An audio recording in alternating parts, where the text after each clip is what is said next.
आप सभी का स्वागत है मेरे चैनल पर। आज की इस वीडियो में प्रेमानंद महाराज जी ने आकर बताया है कि अगर आप अपना जीवन मस्ती से बिताना चाहते हो तो ये ज़रूर सुने, खुशी से जी उठोगे।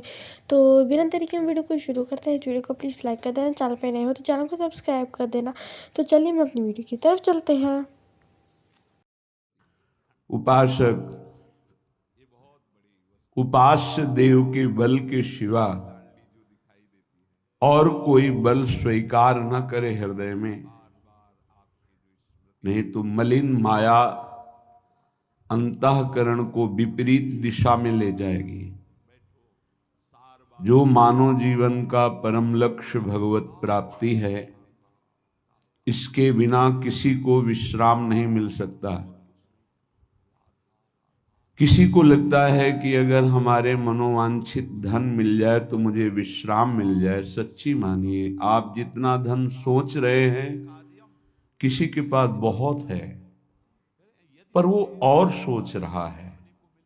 वो जितना सोच पा रहा है अपनी क्षमता के अनुसार, उससे भी किसी के पास और है। कुबेर जी के पास त्रिभुवन का धन है, सब रिद्धियां सिद्धियां नवनिधियां, लेकिन वो भी भगवान की आराधना में तत्पर होकर ही विश्राम प्राप्त किए हैं। कोई धन से विश्राम प्राप्त करे ऐसा असंभव। दूसरा, शरीर बल। मैं बहुत बलवान हो जाऊं, ये शरीर एक सीमित पंचभूतों से बना हुआ है। असीम बल परमात्मा में है। जब तक हम परमात्मा बल का आश्रय नहीं लेते तो सीमित बल, मायाकृत बल, ये विकारों में ले जाएगा, निर्विकारता की तरफ नहीं। अभिमान, काम, क्रोध आदि की वृत्तियों में ये हमारे बल का नाश कर देगा। तो शरीर बल भी टिकाऊ नहीं। जिनका बड़ा नाम रहा, जो शरीर में बहुत बलवान रहे, यौवन अवस्था की उतार में उनको खड़े होना मुश्किल पड़ गया। उनकी दिनचर्या लघुशंका, शौच आदि करने में बहुत ही परेशानियां देखी गई। बहुत बड़े नामी पहलवान थे, जवानी थोड़ी उतरी तो हर जोड़ उनका ऐसा दर्द, उठने लायक नहीं रहे। शरीर बल भी एक सीमित समय के लिए है, इसके बाद नष्ट हो जाएगा, और वो भी एक सीमित बल है। शरीर बल के द्वारा काम को कोई परास्त कर दे, आज तक ऐसा नहीं हुआ। शरीर बल के द्वारा कोई क्रोध को, मोह को, मद को, मत्सर को नहीं, तो फिर बल किस काम का। धन बल भी और शरीर बल भी, यदि भगवद आश्रय नहीं है तो यह आपको विश्राम नहीं दे सकता, शांति नहीं प्रदान कर सकता। विश्वास मानिए। पद बल, कोई विशिष्ट पद, तो इससे कुछ समय के लिए आप गर्व कर सकते हैं, मैं अमुक पदाधिकारी हूं। कुछ समय बाद वो पद छूट जाएगा। जिस शरीर से तुम्हें पद मिला था वो भी छूट जाएगा। फिर आपके कर्मों की जो बही खाता है, वो जो खुलेगा, तो आपकी जो दुर्दशा होगी वो समझ नहीं पाएंगे। जैसे महाराज नहुष पुण्य प्रताप से देवराज इंद्र बनते हैं, और पापाचरण की वृत्ति उनके अंदर जागृत हुई तो अजगर योनि को प्राप्त हुई, सांप योनि, अजगर। इसका मतलब कोई पद भी स्थायी नहीं है जो हमें विश्राम दे सके। परिवार, जब तक आपका कोई स्वार्थ, जब तक आपसे कोई लाभ, तभी तक आप उनको अपना मानते हैं, वो आपको मानते हैं। जिस दिन आपका स्वार्थ खत्म हो गया, देख लेना आप क्या आप सम्मान करते हैं अपने माता पिता का, या अपने उन प्रिय संबंधियों का, या आप उनके किसी काम लायक न रह जाएं तो आपको कितना प्यार करते हैं, आपको समझ में आ जाएगा। ये भी झूठा निकला। तपस्या, बहुत बड़ा तप एकत्रित किया, हिरण्यकश्यप ने, रावण ने, कुंभकर्ण ने, लेकिन भगवान से इनका द्वेष रहा। पर ये तो भगवत पार्षद हैं, भगवान की इनको निश्चित प्राप्ति होनी है। शुंद उपशुंद नाम के बहुत बड़े बलवान तपस्वी हुए, तिलोत्तमा अप्सरा के आकर्षण में परस्पर दोनों मारे गए। किस काम की तपस्या? तप का फल होता है भगवान को प्रसन्न करके संसार को सुख पहुंचाना अपने तप के द्वारा, लेकिन भगवान से विरोध करके दूसरों को दुख पहुंचाना, ये तप भी बल नहीं हुआ।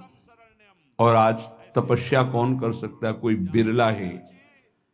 बिरला ही कोई वास्तविक जिसे तप कहते हैं वो कर सकता है। तप इंद्रिय और मन को अपने सच्चिदानंद लक्ष्य में रोक करके उनको किसी भी तरह विषयों का संयोग ना होने देना, इसे तपस्या कहते हैं। ये बाह्य तपस्या है, जल में खड़े होना, एक पैर के बल खड़े रहना, बहुत प्रकार की ऐसी बाह्य तपस्याएं हैं, इनका भी सुकृत होता है। पर तप शब्द की पूर्णता होती है अंदर आए हुए समस्त विकारों को सह जाना, कुछ न बोलना, इंद्रियों का भोगों से संयोग न होने देना, उसे तपस्या कहते हैं। यदि वो भगवान से विमुख है तो वो तप भी व्यर्थ चला जाता है।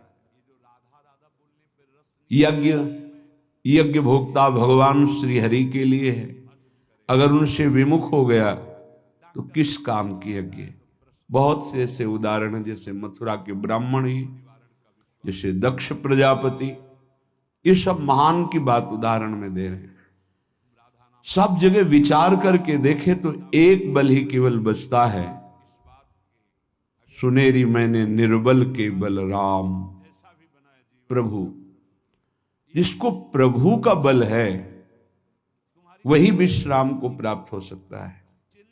ये बिल्कुल सिद्ध बात समझ लीजिए।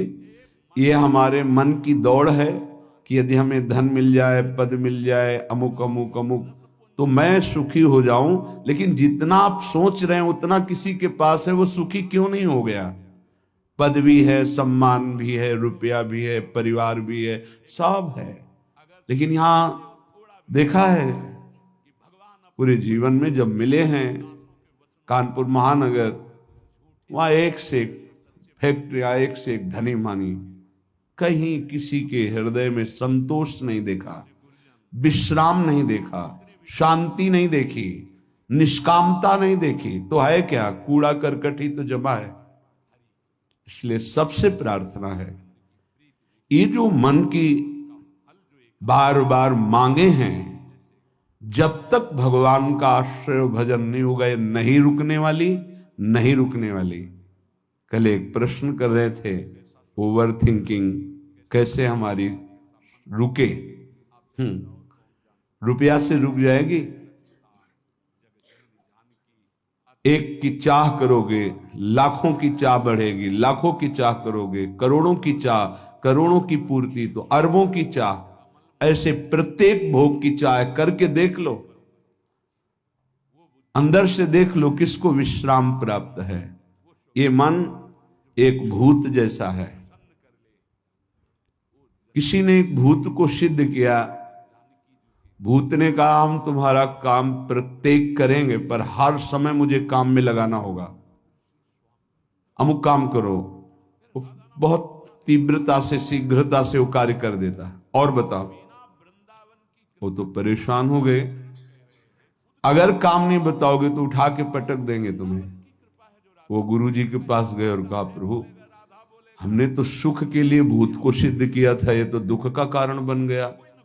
ये कहता है हर समय काम बताओ, नहीं तो मार देंगे तुम्हें। तो उन्होंने कहा ऐसा करो, एक लकड़ी का खंबा गाड़ दो और उसे बोलो इसमें चढ़ते उतरते रहो, जब हमें काम होगा हम बोल देंगे तुम्हारे लिए यही काम है। समझ पाए?